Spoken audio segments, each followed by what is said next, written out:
Olá pessoal, bem-vindos a mais uma videoaula aqui no canal, continuando dessa vez a aula do Max Weber. Lembrando que nós já temos uma primeira aula sobre o Weber.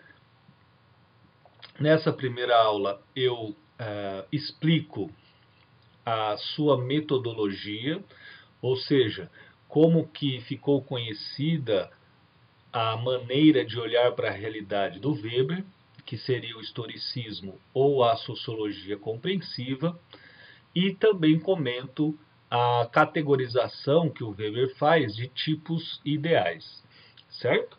Bom, nessa segunda aula, a ideia é que falemos sobre ação social e relação social, ou ações sociais e relações sociais. Para que a gente consiga entender bem esses dois conceitos aí do Weber, é importante nós termos em mente aquilo que foi comentado na primeira aula, no finalzinho da primeira aula. E o que foi comentado? Foi comentado que, no caso do Weber, a sociedade ela não existe. Quer dizer, ela não tem uma realidade própria. Ela não tem aquele peso que tem, por exemplo, na sociologia do Durkheim e na sociologia do Marx. Por quê? Porque com esses dois sociólogos, o que nós temos? Nós temos para usar, né, o termo do Durkheim, nós temos uma consciência coletiva, né? Nós temos nós somos sujeitos, nós enquanto indivíduos, nós estamos sujeitos às vontades à conformação que a sociedade nos impõe, né? Que a sociedade nos impõe. No caso do Marx, por outro lado, você teria aquele pensamento evolucionista de que necessariamente a história ela se realizaria, né? Ela se realizaria a partir do antagonismo de classes. Então, embora o Marx ele enfatize a necessidade de seres vivos, existentes, de carne e osso e tudo mais, o que é considerado propriamente no Marx é a divisão da sociedade em duas classes, né? Então, o ser humano, o indivíduo, ele está dissolvido dentro dentro de uma dessas duas classes sociais.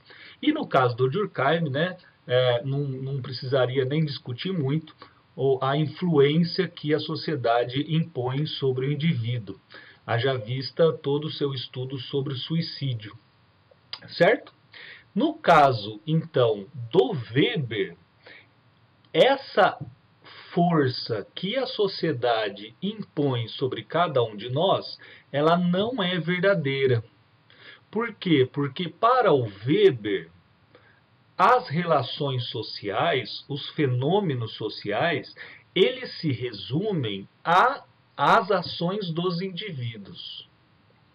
Ou seja, tudo, né, ao fim e ao cabo, é reduzido à ação do indivíduo ou às interações dos indivíduos, que o Weber chamará de relações sociais. Para que fique clara essa ideia, a gente pode pensar propriamente o casamento, né? O casamento ele é uma instituição, ou seja, a ideia de casamento, né, essa palavrinha casamento, ela comporta diversos significados, diversos modos de ação e diversos deveres, diversos direitos que aqueles que assim o fazem, né, aqueles que casam, têm já uma ideia de como devem se comportar.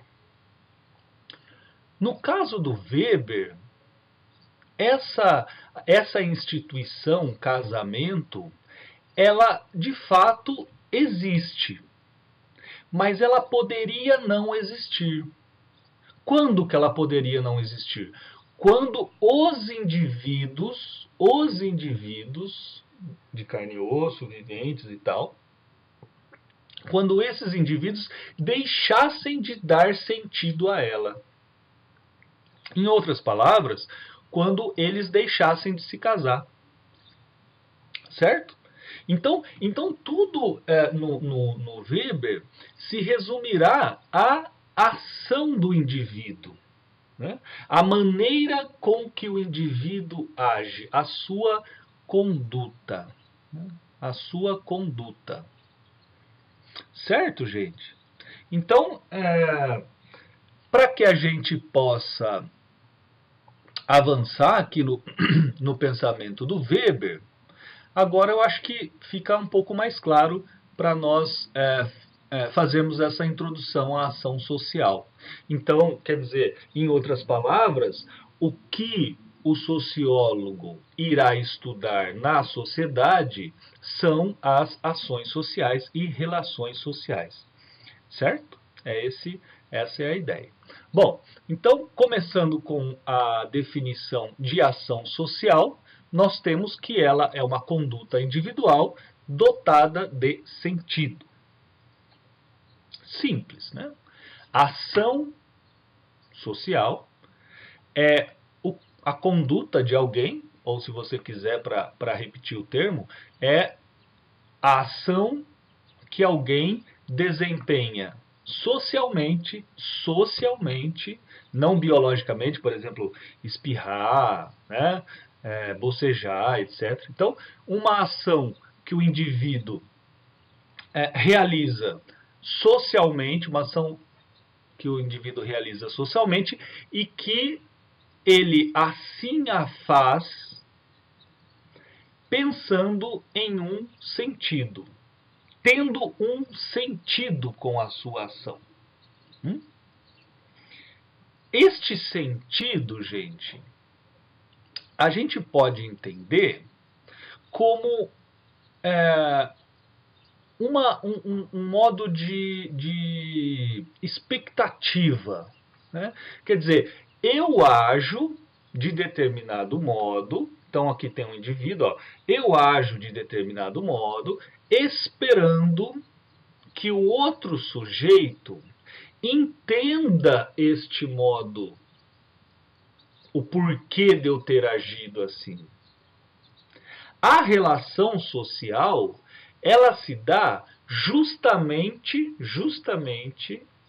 nessa união entre pelo menos dois indivíduos.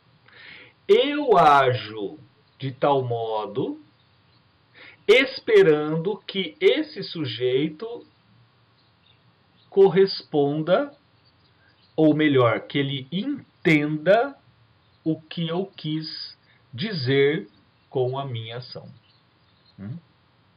Com a minha ação. Então, nós temos que, visto de uma maneira individual, ação social é simplesmente uma ação no mundo em que eu a faço a partir de um sentido. Então, vamos pensar, gravar esta aula. Gravar esta aula é uma ação social. Ela está dotada de sentido, certo? A relação social ocorrerá quando você assiste a aula, certo? Por quê? Porque no meu caso, né, essa minha ação social de gravar a aula, ela está dotada de sentido. Qual sentido? Que algumas pessoas assistam a aula. Esse é o sentido da minha ação. Quando esta ação é entendida por vocês, né, eu já falo o que significa essa ideia de entendimento, de compreensão. Quando essa aula ela é Quando essa minha ação ela é entendida por vocês, existe a relação social. Vamos tomar muito cuidado. Nesse caso, eu faço a aula na expectativa de que vocês a assistam, certo? Vocês, por outro lado, acabam por assistir, certo? Nesse caso específico, houve uma relação social em que o meu sentido ele foi, além de compreendido, ele foi afirmado. Ou seja, fiz a aula para ser assistida, vocês assistem a aula. Fechou. Mas também, e isso é muito importante, gente, pode ocorrer que eu faço a aula, que vocês a entendam com o sentido que eu apliquei a ela, ou seja, que vocês entendam que a aula foi feita para ser vista, mas que vocês não a assistem. Isso também é uma relação social. Gente, vou comentar de novo, repito de novo, porque isso é muito importante. Às vezes a gente acaba esquecendo lá nas questões de vestibular. Para que haja uma relação social, não é preciso que você simplesmente concorde com o meu sentido. Não precisa.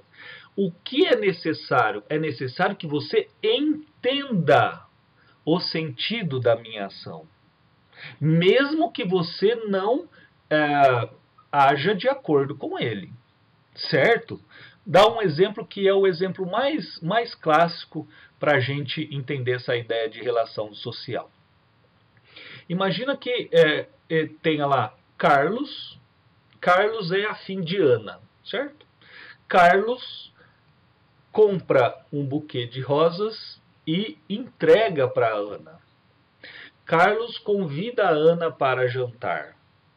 Então, essa ação, ela tem um sentido. Por que Carlos faz tudo isso? Porque Carlos está afim de Ana.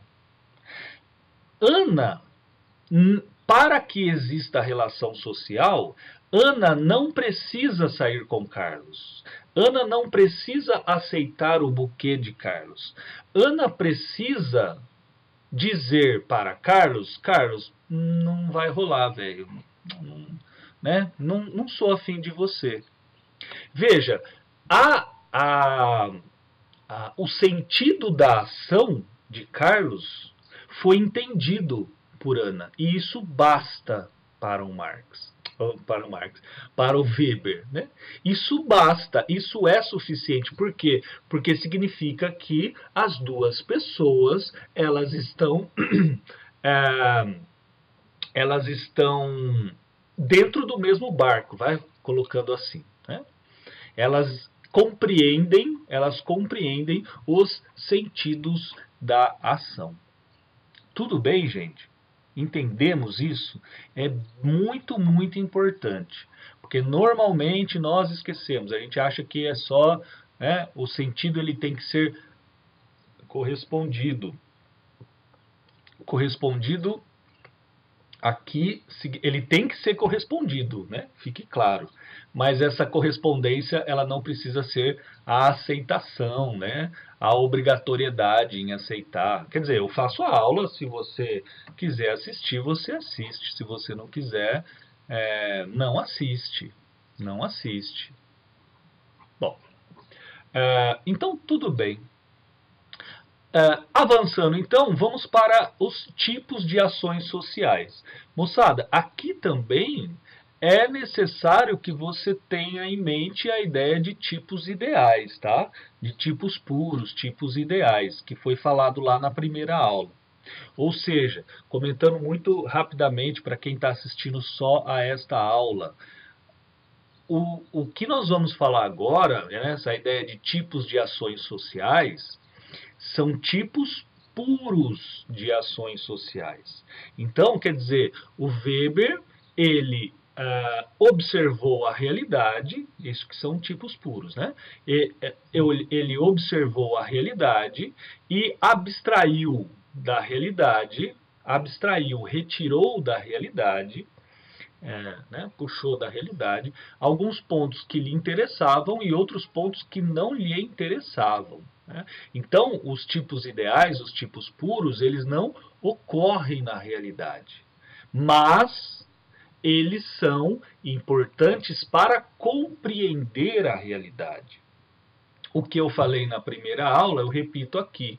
Imagina que os tipos ideais sejam um tipo de óculos, né? Um tipo de óculos. Sem esse óculos, eu olho para a realidade e eu vejo a realidade extremamente caótica. Caótica. Cada pessoa é única, cada ser no mundo é único, não existe nenhum padrão. Ué, como que a ciência vai trabalhar sem padrão? Né? Como que a ciência vai trabalhar sem aquilo que se repete? Então, o Weber acaba criando essa ideia de tipos puros ou tipos ideais para, né? Então, esse óculos para enxergar a realidade e ver o que na realidade se repete, certo? Bom, então no caso aqui específico, segundo Weber, nós podemos agir de acordo com quatro modos. Né? A ação do indivíduo em sociedade, ou a ação social do indivíduo, se vocês quiserem, ela é dividida em 4 tipos. Atenção, muita atenção, por favor. Por mais que o Weber tenha dividido as ações sociais dos indivíduos em 4, isso não significa, em hipótese alguma, que uma pessoa só haja, por exemplo, a partir da ação social afetiva, ou de acordo com a ação tradicional. Isso não ocorre. O Weber ele é muito ciente e ele está muito convicto de que o homem ele é muito complexo. O homem tem muitas facetas, de que o homem não é uma máquina simplesmente que repete aquilo que a sociedade lhe impõe. Né? O homem ele é esse ser absolutamente dotado de diversos sentidos de vida, né? De vida. Por que eu estou dizendo isso? Porque caso apareça uma questão no vestibular sobre esse ponto específico, normalmente como que é? Eles vão dar uma notícia de jornal, eles vão tirar uma descrição de um personagem de algum romance, seja como for, vai aparecer lá o nomezinho do sujeito fazendo alguma coisa, né? Fazendo alguma coisa, agindo de determinado modo. A menos que o enunciado peça assim para você, qual é o tipo de ação social, de acordo com a terminologia do Weber, que está presente aqui neste trecho, nesse texto. A menos que o enunciado tenha colocado qual é a ação social predominante, se não houver a ação social predominante, você vai ter que colocar, pelo menos, gente, 2 tipos de ações sociais. Por quê? Porque eu acabei de comentar com vocês que nós, quando nós agimos no mundo, nós agimos praticamente com esses quatro sentidos, vamos colocar assim, motivados pela ação racional com relação a fins, a meios, a tradicional e a afetiva. Então, apenas uma máquina ela poderia agir de acordo com a ação racional com relação a fins, 100%. Só uma máquina. Então, na hora que aparecer no vestibular lá, tenham ciência disso. tudo bem? Que você vai ter que colocar pelo menos 2, né? Pelo menos 2. De novo, só se no enunciado estiver pedindo qual que predomina, qual que prevalece, enfim, aí você coloca um só, tudo bem? Bom, então vamos lá às caracterizações. Para o Weber, existem esses 4 tipos aí que estão na nossa lousa virtual. Ação racional com relação a fins, a meios, ação afetiva, ação tradicional. Bom, a ação, eu vou começar de baixo para cima, tá? Ação afetiva são ações que se apresentam em casais de amantes, né? Casais de namorados, podemos pensar relações de pais e filhos, podemos pensar um assassinato, podemos pensar um estupro, ou seja, o que todas essas ações, pelo que todas essas ações são motivadas? Elas são motivadas pelas nossas paixões, pelos nossos sentimentos, pelos nossos humores, né? Pelos nossos humores. Essa ação afetiva, ela é, em alguns casos, extremamente volúvel, tais como são os nossos humores. Então, quer dizer, você ama uma pessoa e aí acontece alguma coisa, você a mata. Olha como que muda, né? Olha como que não existe um padrão, né, nas ações afetivas. Ao mesmo tempo que você ama seu pai, você ama sua mãe, às vezes você fica puta com ela, né? Com ele, enfim. Então, quer dizer, sempre na ação afetiva, haverá essa inconstância, né? Essa inconstância e essa imediatez também. Afinal de contas, quando as ações elas são motivadas pelos nossos humores, elas são imediatas. Né? Você está de boa lá, tomou um tapa, sei lá, você tomou um tapa de alguém que você não conhece, você vai lá e vira um soco. Por isso que elas são imediatas, elas são irrefletidas, enfim. As ações tradicionais, o nome já deixa bem claro, está ligada com os nossos costumes, certo? Com aqueles modos de agir que vêm junto com a tradição. Ou, se vocês quiserem, que carregam, né, a tradição. São normalmente ações automáticas.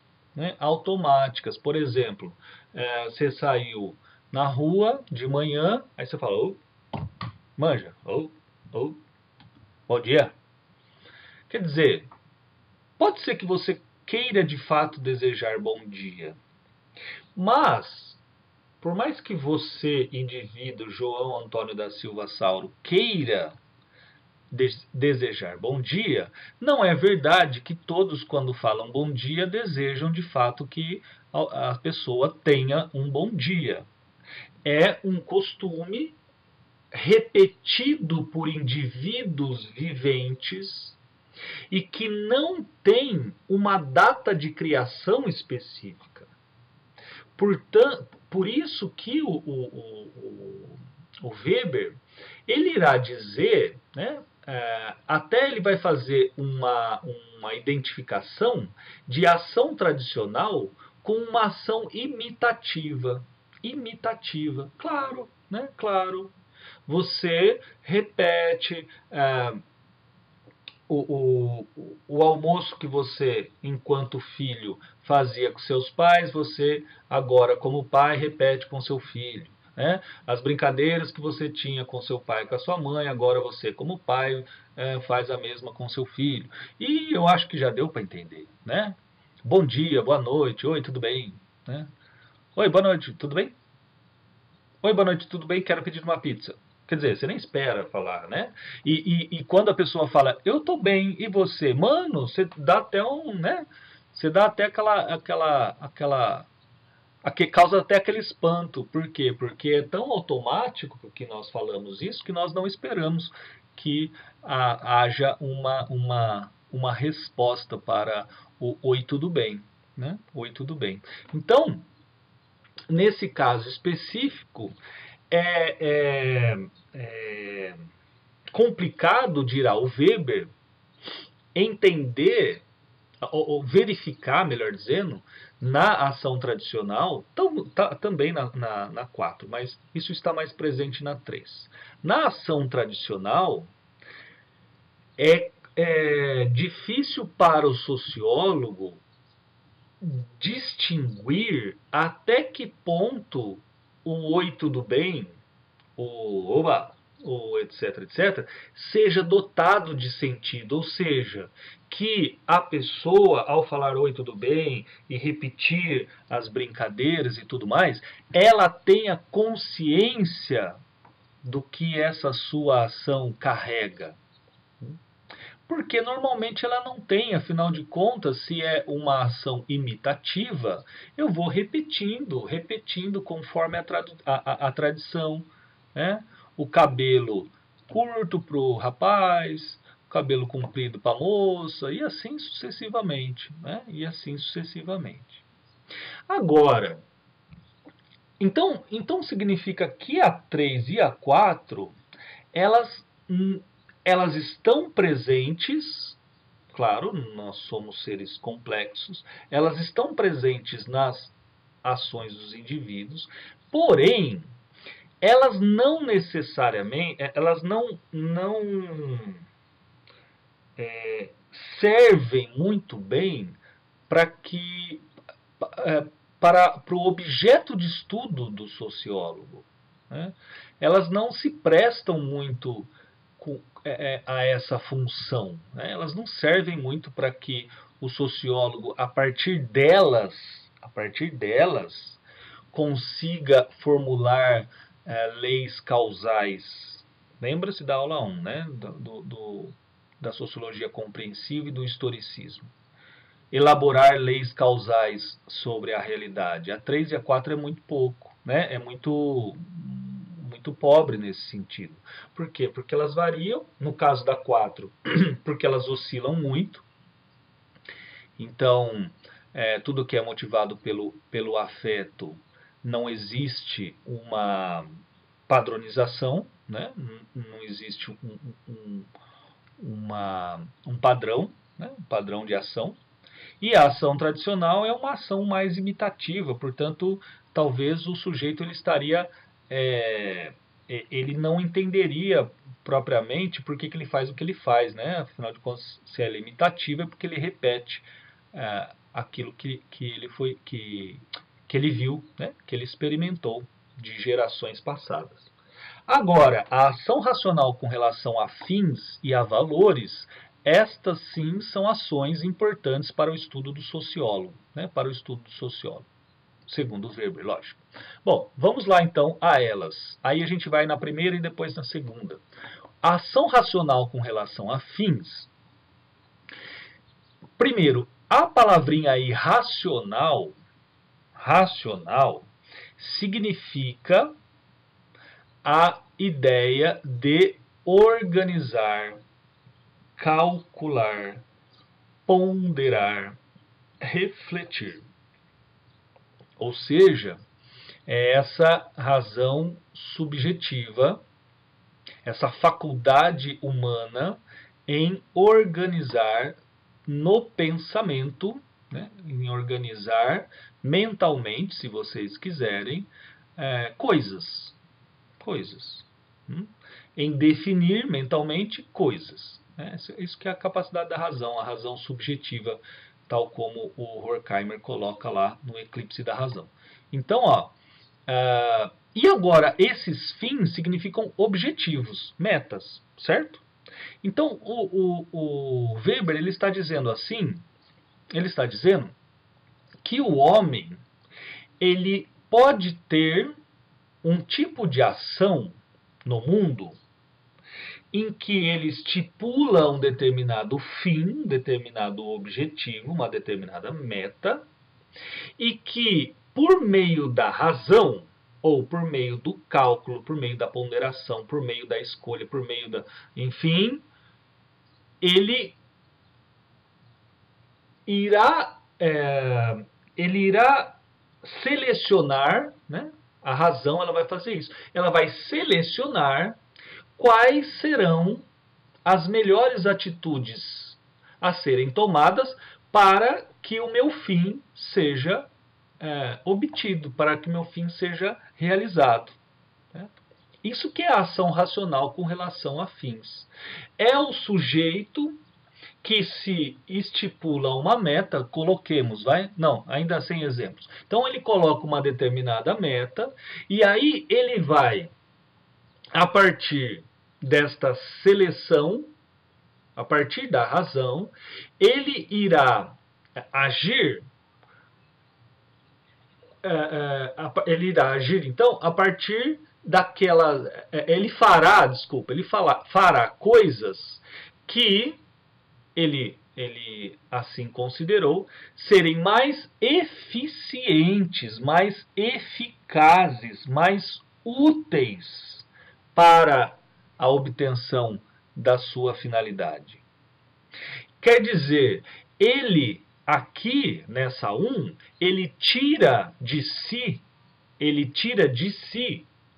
tudo aquilo que é subjetivo, ou melhor, que esteja ligado à vontade, aos desejos, às paixões, às emoções. Portanto, essa 1, ela é o oposto da 4. Vamos pensar em exemplos, né? Fizemos a definição conceitual. Como que seria uma ação racional com relação a fins? Imagina, você estipulou a si mesmo, a si mesma, passar no vestibular. Passar no vestibular, esse é a sua meta. A questão agora é qual ou quais são as melhores atitudes para que eu consiga passar no vestibular?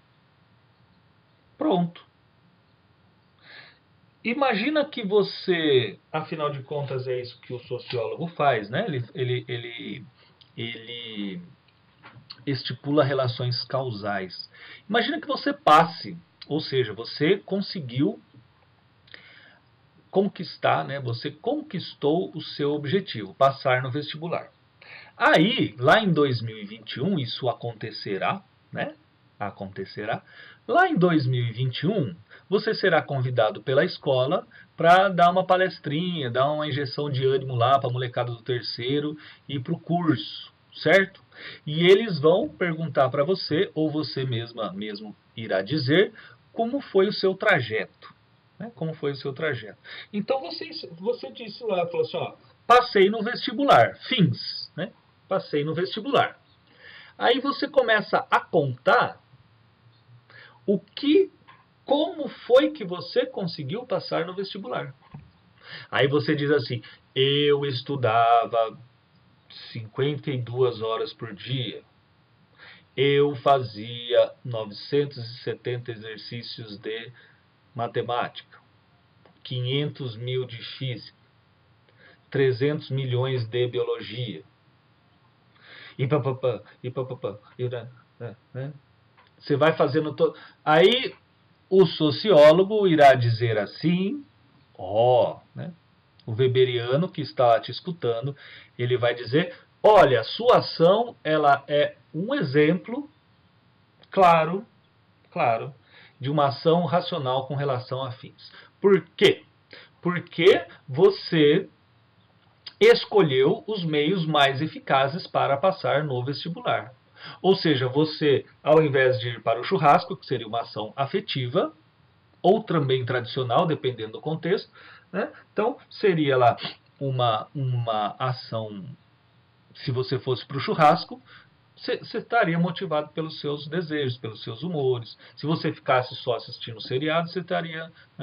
Se você estivesse mexendo só no celular, estaria... Se você estudasse só o meia boca, tananã, né? Tananã significa ação tradicional, ação afetiva. Tradicional e afetiva juntas aí, né? Mas não, você estipulou, eu acordava tal hora, estudava tantas horas, depois fazia reforço, depois e eu até, né, você pode acrescentar, olha gente, mas também a vida de estudante não é só estudar. Eu também, sei lá, sexta-feira à noite, sábado à noite, dava uma saidinha. Essa saidinha de sexta e de sábado à noite, ela está dentro do seu programa racional. Por quê? Porque a saidinha de sexta e sábado, elas servem para que você espaireça, para que você recobre as suas energias, né? O seu recobre as forças para continuar aí domingo, segunda, terça, quarta, quinta, sexta, certo?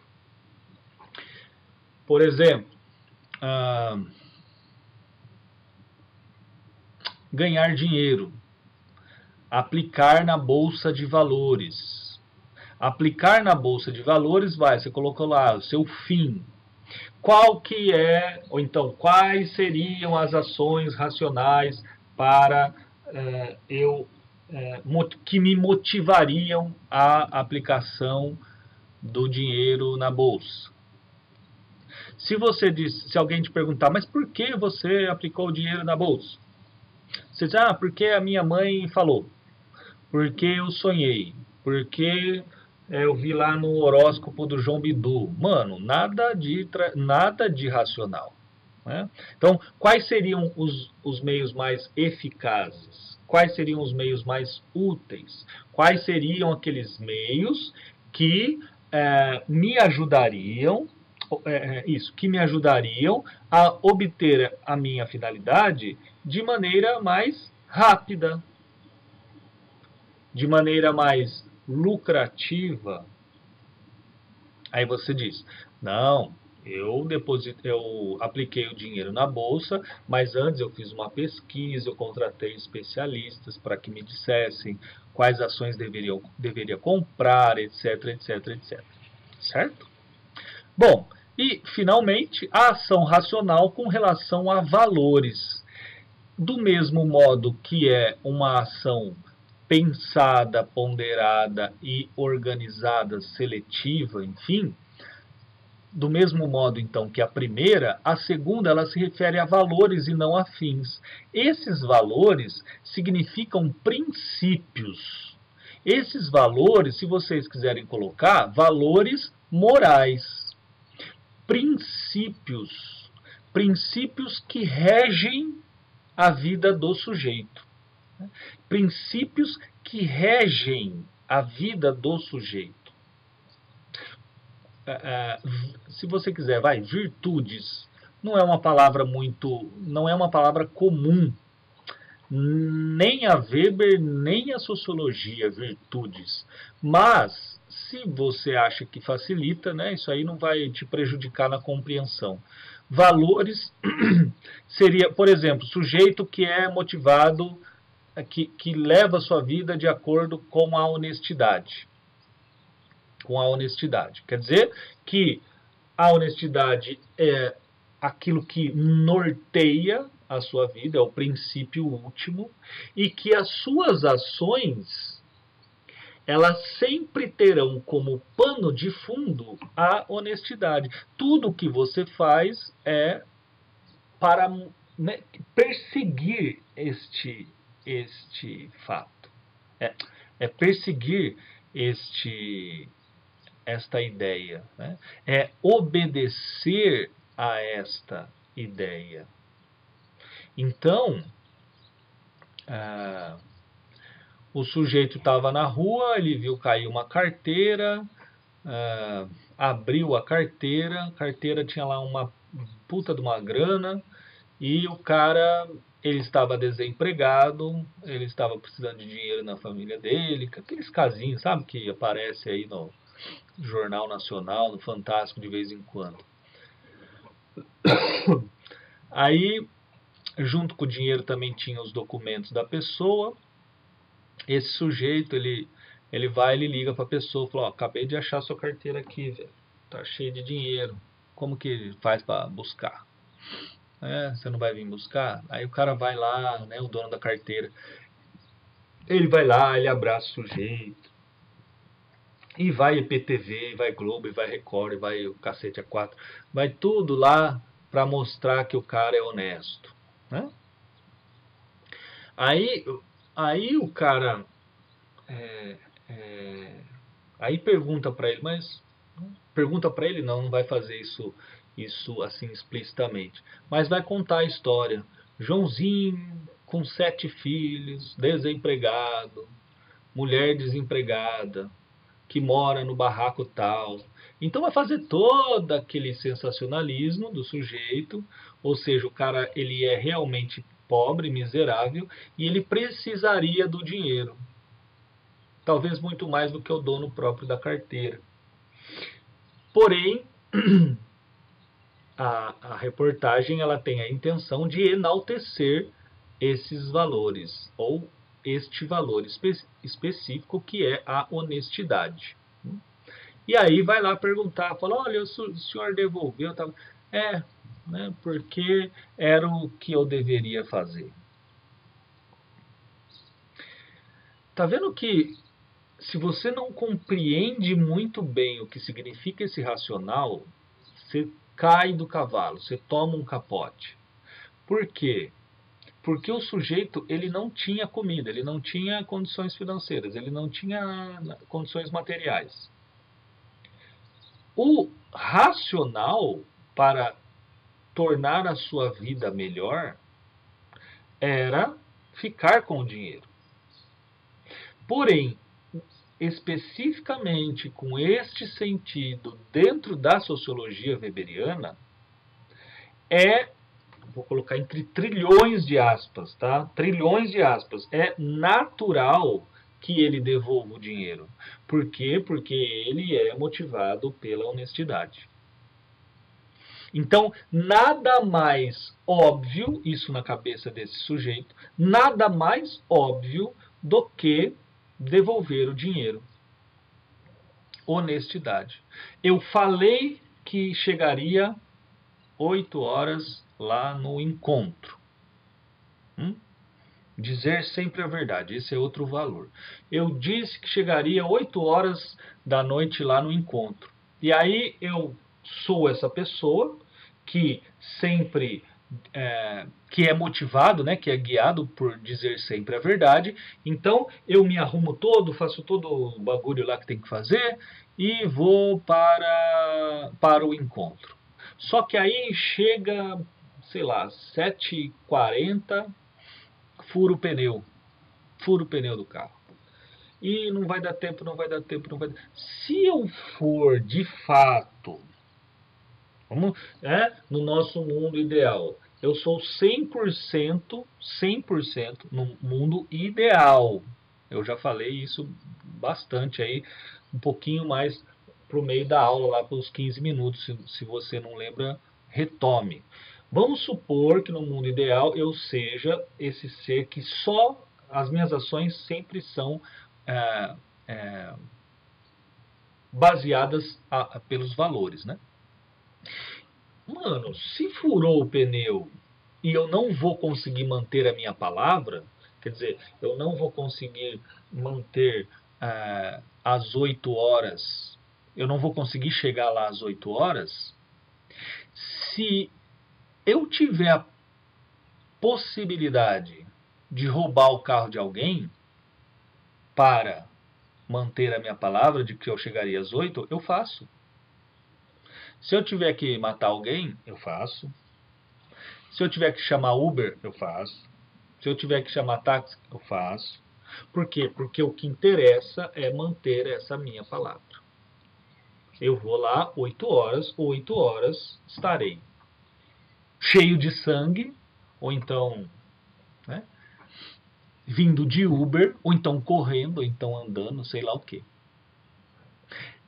Aí você consegue entender porque existem, por exemplo, homens-bomba. Por que que as pessoas se matam em nome da sociedade? Esse valor, né, que seria o patriota, esse valor, ele motiva, ele direciona, ele baseia a vida do cara, o patriota. Então ele é capaz de fazer barbaridades que de um ponto de vista macro seriam consideradas irracionais, mas ele seria capaz então de fazer coisas pesadíssimas, bárbaras, motivado pelo valor do patriotismo. Então ele mataria mesmo, ele se explodiria, ele jogaria é, bombas, enfim, ele jogaria o avião na torre, ele jogaria o avião em Pearl Harbor, né? Então é isso, certo, gente? Então ficamos aí com esta nossa segunda aula sobre o Weber. Espero que vocês tenham entendido, espero que vocês tenham gostado. Perguntem, tirem dúvidas, porque Weber é um sujeito espinhoso. Né? Espinhoso. O bicho é complicado da gente conseguir entender ele nas entrelinhas. Eu estou longe de fazer isso, não tenho nem gabarito para tal. Eu espero que pelo menos os conceitos fundamentais, aqueles conceitos que norteiam a sociologia do Weber, tenha ficado claro para vocês. Haverá mais uma ou duas aulas sobre o Weber. Uma falando sobre a ideia da dominação, do Estado, da política. E eu vou deixar a última aula para o seu tema principal, ou pelo menos para aquilo que ficou mais conhecido, né? A produção mais conhecida do Weber, que é o livro A Ética Protestante e o Espírito do Capitalismo. Tudo bem? Então, no caso do Durkheim, nós tivemos 3 aulas. É muito provável que do Weber nós tenhamos 4. Tudo bem, gente? Muito obrigado pela companhia de vocês. Um beijo a cada um, a cada uma. E espero poder encontrá-los em breve. Tudo bem? Até mais e um beijo.